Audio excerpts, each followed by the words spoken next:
You know when we said this was the biggest YouTube feature update in years?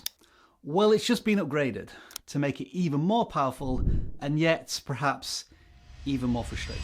A/B thumbnail testing, otherwise known as test and compare, the ability to test 3 thumbnails at the same time on a single video. I'd love to know actually whether you use it on your videos. Let us know in the comments below, because I just assume that if somebody has access to the feature, they automatically use it, but I could be wrong. Anyway, years in development, but the moment YouTube released it, it wasn't enough, because it only tells you half of the video packaging story. Sure, the thumbnail is going to stop you from scrolling, but what actually makes you click? Usually the title. So naturally, what do we want as creators? The ability to test multiple titles at the same time. And so YouTube teased it. I will say on title AB, watch this space. Then some images got leaked to suggest that it was on its way, and now we have it in our possession, and here are our first impressions. This, of course, is all limited to the desktop YouTube Studio experience, but from the edit details page of any video, if you scroll down to the thumbnail section, you'll now see the feature be reworded simply as A/B testing. It's also available during the upload workflow, but additionally, you can now trigger the test and compare tool from the button in the title box at the very top of the screen. However, currently you cannot A/B test titles for YouTube Shorts, along with not being able to upload thumbnails at all. Back to what you can do, and it's pretty much everything we would have wished for. The ability to test 3 titles with the same thumbnail, or the ability to test 3 thumbnails with the same title, which is how the feature currently works, or the ability to test any title and any thumbnail combination 3 times. So in this simple test, we'll choose the third option, which allows us to upload 3 different thumbnails and write out 3 different titles. Play a little game if you want and guess which of the variants performed best, as I'll be revealing the answer a little later. Now, the help text for the tool does have some interesting recommendations, stating that you should include keywords your audience is likely to use, which feels quite, I don't know, nostalgic, especially when you click learn more and it takes you to a YouTube video that's 7 years old. You can check what titles you are testing on the video edit page, which will show you all 3 titles, but YouTube still haven't realized that they need to do the same thing for thumbnail testing.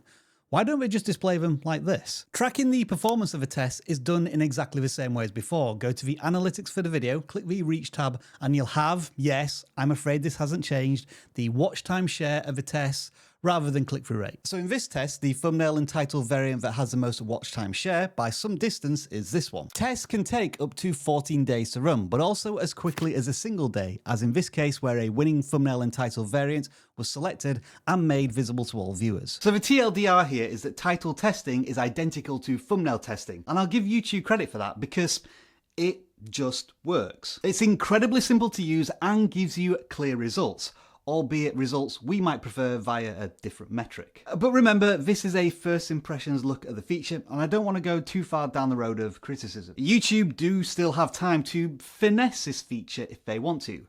Speaking of which, when are you going to get it? In terms of access to the tool, I think it will require the same advanced features tier that you unlock under these requirements on your YouTube channel. As for the rollout, well, this was the timeline for the thumbnail test and compare feature, which took a full year. However, this time there hasn't been an official announcement before a long wait for limited access.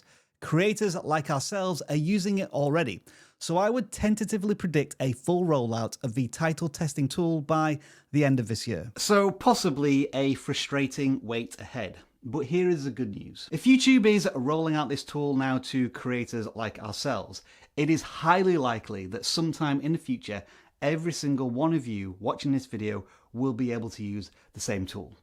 Unless, of course, you're exclusively making YouTube Shorts.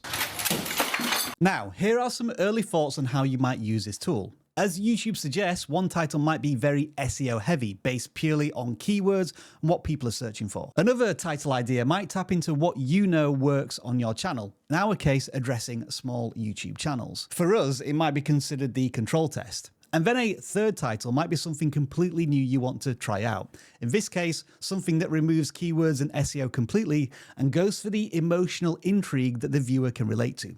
In this case, the thumbnail will also have to do a lot of heavy lifting. And that's the beauty of this tool, the ability to reframe, repitch, completely repackage the first impression your video is sending out to the viewer. But obviously this feature comes with added pressure to actually come up with different title ideas, which is why we have this title suggestions tool already built into your YouTube workflow and ready to use right now. It will analyze your video, offering different title suggestions and the ability to completely customize those titles to fit the emotion you want to evoke from the audience. Yeah, I can see that tool being used quite a lot going forward, so make sure to download the vidIQ browser extension.